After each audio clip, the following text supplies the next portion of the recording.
As they approach the old stone door, Colin shines the flashlight on it, revealing the shattered remains of the door.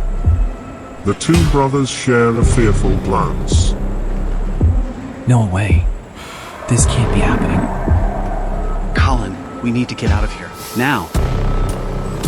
Suddenly, a low growl and heavy breathing pierce the darkness. Darren, run! It's the Vargas! The boys sprint back towards the farm, a sense of impending doom chasing them. Just as the creature closes in, a sudden gunshot fills the air, freezing its movement.